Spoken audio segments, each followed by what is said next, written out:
but he has basically been like me at one point. I was living in a tent. Everything, I was like a millionaire like he was, and everything was taken from me. He went through the same process. Now he's kind of on the run. I was on the run for a while. My life was threatened. I was almost taken out several times. I don't know. Maybe still they were trying to get me, but so far I'm protected. Maybe those angels are out there helping us. I think they do. So I like what he puts out. You know, I gravitate to people that are like that are sharing information, and I appreciate, you know, what you're doing. You brought him on, and really, he really connected with you. And you, like I said, you asked some really good questions, and you know, brought a lot from him. So I was like, yeah, I got it back on my show again, and we had a great conversation. I think the guy's amazing. Yeah, he is extremely credible, and it's so interesting.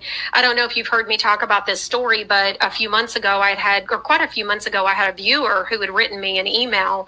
I get a lot of viewer emails and things, and so I was reading one Saturday morning this email, and she was talking about a cousin or a brother or some kind of family member that they lived up in that area where Mike had lived and had the billboards, New Hampshire area, and she was talking about how every morning that family member would get up and check Mike Gill's YouTube.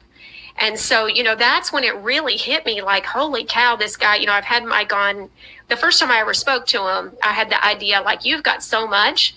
And after listening to him for an hour and 45 minutes, I said, we need to do a 3-part thing. And this is how it's going to come. And it just all came to me, and I laid it all out. And he said, okay, so we agreed to do that. And so I've been a big supporter of his from the get-go. I saw, like what you said, he's very credible. He has all this documentation. He does an amazing job documenting and keeping a hold of things that, you know, I don't know that I would have thought to keep a hold of. He's keeping a hold of everything.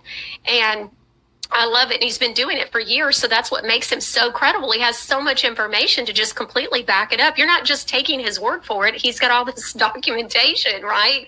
And proof. And so when he says that he has a tractor trailer full of stuff, I believe it. And so, but you know, when I heard the woman, the viewer, writing and seeing what all she was saying, that helped me to see that, okay, those people in that area of the country are familiar with him. He was having billboards up and, you know, putting the cartel members up on the billboard every week or whatever. And, you know, just a different one. And so it was just amazing, his story. And so but he was new to most of us, but not new to the people in that state, in that area.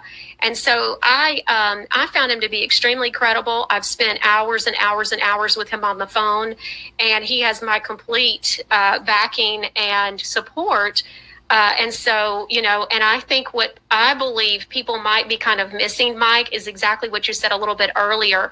And that is that I love when he says, you know, I was talking about the LLCs and all the different dummy corps and stuff before you could even spell LLC, you know.